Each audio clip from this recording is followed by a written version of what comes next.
తాకట్టులో ఉన్న బంగారాన్ని విడిపించి ఆ రోజు ఆన్లైన్ రేటుకే మేము కొంటాం. Sharma gold company.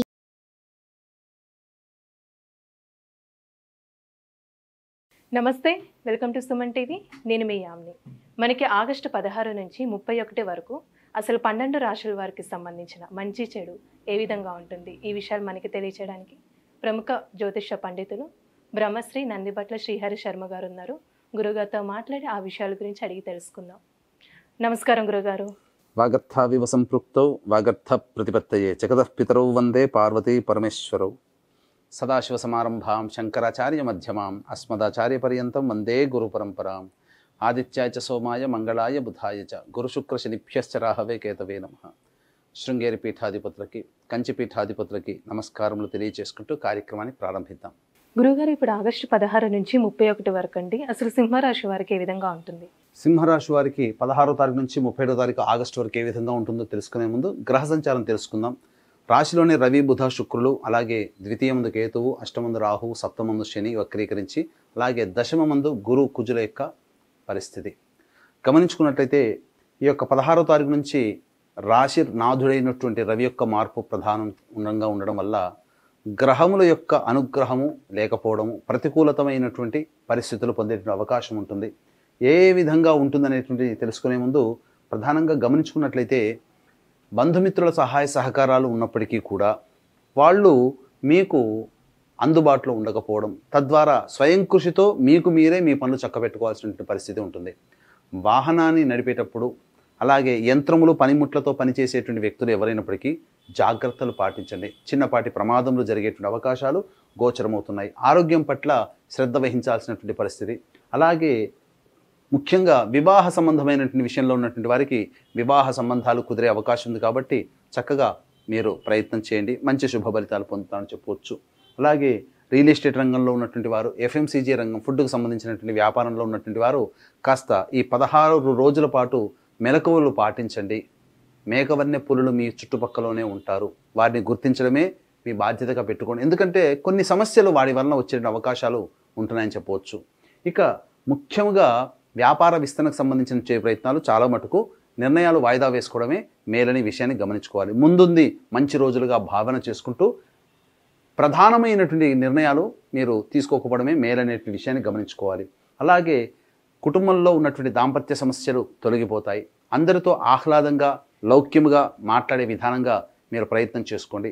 విద్యార్థులకు సంబంధించి చక్కటి శుభ ఫలితాలు పొందుతారు. విదేశీయానికి సంబంధించినటువంటి ప్రయత్నాలు యోగిస్తాయని చెప్పవచ్చు. ఏతావాత గ్రహాల యొక్క అనుగ్రహము, దైవానుగ్రహంతో మీరు గ్రహాల యొక్క అనుగ్రహాన్ని మీరు పెంచుకున్నట్లయితే మంచి శుభ ఫలితాలు పొందుతారు. 50% మంచి, 50% చెడుగా మిశ్రమ ఫలితాలు ఈ యొక్క సింహరాశి వారికి గోచరమవుతున్నాయి.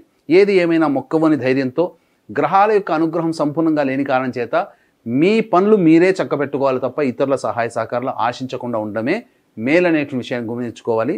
ఎందుకంటే చులకన అవుతారని గమనించుకోవాలి. అయితే వీక్షించేటువంటి సుమన్ టీవీ ప్రేక్షకులు కూడా గమనించాల్సినటువంటి అంశం ఏంటంటే, లేచిన దారభ్యత నిద్రపోయేంత వరకు ప్రతి మనిషికి సమస్యలు ఉంటాయి. సమస్య లేని మానవుడు అంటూ ఉండడు. కానీ ఎక్కువ శాతం సమస్యలు ధనపరంగా వస్తాయి. ఆ సమస్యలే ధనముతో తీరుతాయి. కాబట్టి ఏ రోజుల్లో ధనం అధిక రాబడి అధికంగా ఉంటుంది, ఏ రోజుల్లో ఖర్చులు, ఊహించని ఖర్చులు ఉంటాయి, అలాగే ఏ రోజుల్లో మానసిక ప్రశాంతత లోపిస్తుంది అనే విషయాన్ని క్లుప్తంగా మనం తెలియజేసుకుందాం. 16, 17వ తారీఖుల్లో కనుక చూసుకున్నట్లయితే ఆరోగ్యం పట్ల శ్రద్ధ వహించాల్సినటువంటి పరిస్థితి. జ్వరముతో బాధపడే అవకాశాలు గోచరమవుతున్నాయి. ధనము కూడా ఖర్చు అయ్యే అవకాశాలు కనిపిస్తున్నాయని చెప్పవచ్చు. ఇక ముఖ్యంగా మీ యొక్క పనులు చేయాలనుకున్నప్పుడు ఆ పనులన్నీ కూడా ఆలోచనలకే పరిమితం అయితే తప్ప కార్యరూపం దాల్చదు. 18, 19, 20, 21 తేదీల్లో మాత్రం విశేషమైనటువంటి ధనప్రాప్తి గోచరమవుతుంది. రాని బాకీలు వసూలవుతాయి. ఇక ఈ వ్యక్తి నుంచి మనకు డబ్బులు రావు అనుకున్నటువంటి విధానంలో మీకు ధన ప్రవాహం మొదలవుతుందని చెప్పవచ్చు. 20, 21 తారీఖులో కనుక చూసుకున్నట్లయితే మీ జీవిత భాగస్వామి నిర్ణయాల వల్ల కానీ, సహాయ సహకారాల వల్ల కానీ, వ్యాపార భాగస్వామి యొక్క నిర్ణయాల వల్ల కానీ మీకు మంచి ధనరాబడి గోచరమవుతుంది. సంతోషంగా కుటుంబ సభ్యులతో, వ్యాపారస్తులు ఆ యొక్క వ్యాపారంలో ఉన్న వాళ్ళతో గడుపుతారని చెప్పవచ్చు. ఇక 22, 23 తారీఖుల్లో కనుక గమనించుకున్నట్లయితే జాతకరీత్యా ప్రధానంగా కొంత మానసిక ప్రశాంతత లోపిస్తుంది, జిగ్జాగ్గా అనిపిస్తుంది. ఏ పని చేయాలన్నా కానీ ఒక ఆందోళన ఉండడం వల్ల ప్రతి పనులను వాయిదా వేసుకోవడము, లేకపోతే ప్రతి పనులలో అవాంతరాలతో పనులు ముగుస్తాయని చెప్పవచ్చు. ఏది ఏమైనా ఖర్చులు కూడా అధికంగా ఉంటున్నాయి. కాబట్టి ఆ సమయానికి ఆ 22, 23 తారీఖుల్లో మీరు ప్లానింగ్ ప్రకారం పెట్టినటువంటి ఖర్చులు ఉన్నట్లయితే వాయిదా వేసుకోండి, లేదా ఖర్చులను తగ్గించుకోండి. ఎందుకంటే ఊహించని విధంగా 22, 23 తారీఖుల్లో ఖర్చులు కనబడుతున్నాయి. ఇక 24, 25 తారీఖుల్లో కనుక చూసుకున్నట్లయితే సంతానపరమైనటువంటి చిక్కులు, సంతానం మూలకంగా సమస్యలు, సంతానం మూలకంగా ఖర్చులు కూడా కనబడుతున్నాయి. సంతానంతో విరోధములు ఏర్పడే అవకాశం ఉంది. కాబట్టి జాగ్రత్తలు పాటించండి. విదేశీయానం, విదేశీ విద్యకు సంబంధించిన ప్రయత్నాల్లో దైవానుగ్రహంతో ముందడుగు వేస్తే 24, 25 తారీఖులో మంచి శుభ ఫలితాలు పొందుతానని చెప్పవచ్చు. ఇక 26, 27 తారీఖుల్లో కనుక చూసుకున్నట్లయితే మీరు చేస్తున్నటువంటి వృత్తి ఉద్యోగాల్లో ఇతరుల యొక్క సహాయ సహకారాలు, తోటి ఉద్యోగస్తులు, ఉన్నతాధికారుల యొక్క అనుగ్రహాలు పొందడం, అలాగే బదిలీలకు సంబంధించిన ప్రయత్నాలు కొలిక్కి రావడం, ఇవన్నీ వెరసి మీరు చేస్తున్నటువంటి పనులలో మీకు మంచి జరిగే అవకాశాలే ఎక్కువగా గోచరమవుతున్నాయి. ఇక 28, 29, 30 తారీఖుల్లో అన్ని రంగాలలో ఉన్నటువంటి వారికి చక్కటి శుభ ఫలితాలు, ధనరాబడి ఊహించిన దానికంటే కూడా ధనము మీకు వచ్చి చేరుతుంది. తద్వారా మీ సమస్యల్ని పరిష్కరించుకుంటారని చెప్పవచ్చు. ఇక 31వ తారీఖు రోజున కనుక గమనించుకున్నట్లయితే ప్రధానంగా ఖర్చు అధికంగా ఉంటుంది, ప్రశాంతత లోపిస్తుంది. కాబట్టి జాగ్రత్తలు పాటించండి. ఏతావాత చెప్పొచ్చేది ఏంటంటే ఈ 22, 23, 31 తారీఖు ఈ 3 రోజుల్లో ఖర్చులు అధికంగా ఉంటాయి. కాబట్టి మీరు అనుకున్నటువంటి ప్లానింగ్ ప్రకారం ఉండేటువంటి ఖర్చుల్ని మీరు తగ్గించుకోండి. అలాగే ఏ వ్యక్తి అయినప్పటికీ కూడా సమస్యలతో ఎదుర్కొన్నారంటే అవి గత జన్మ కర్మదోష ప్రభావాలు. కావున ఈ యొక్క శ్రావణ మాసంలో 17వ తారీఖు రోజున, 31వ తారీఖు రోజున 2 శని త్రయోదశులు వచ్చాయి. కాబట్టి దీని సందర్భంగా ఈ యొక్క వృషభ మిథున, కర్కాటక, సింహత్తుల, వృశ్చిక, మకర, కుంభమీన రాశిలో జన్మించిన వారికి శనిదోష పరిహారార్థమే శనీశ్వర హోమం, అఘోర పాశుపత మంత్ర హోమంతో పాటు గత జన్మ కర్మదోష నివారణకి కర్మదోష నివారణ హోమాలు, అలాగే విద్య, వివాహ, ఉద్యోగ, దాంపత్య, అనారోగ్య సమస్యల నివారణకి 18 రకాల హోమాలు కేవలం 1500కి, 2 నమోదు చేసుకున్నట్టయితే 3000 రూపాయలకి మీకు చేయించడం జరుగుతుంది. అలాగే ఒక్కొక్క పుణ్యక్షేత్రంలో ప్రతి నెల మా ఆధ్వర్యంలో కార్యక్రమాలు నిర్వహిస్తున్నాం.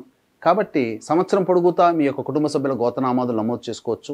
అవకాశం ఉన్న వాళ్ళు కార్యక్రమ తదనంతరం కాంటాక్ట్ చేసి పూర్తి వివరాలు తెలుసుకోండి. గురువుగారు, ఇప్పుడు సింహరాశి వారికి అండి ఎలాంటి పరిహారం చేసుకుంటే మంచిది? సింహరాశి వారికి ప్రధానంగా ప్రతిరోజు కూడా రావి చెట్టు చుట్టూ నారాయణాయ నమః అంటూ 27 ప్రదక్షిణలు చేసి తూర్పు వైపున కూర్చొని విష్ణు అష్టోత్తరం 3 సార్లు పారాయణం చేస్తే చాలా మటుకు సమస్యలన్నీ కూడా తగ్గుముఖం పడతాయని చెప్పవచ్చు.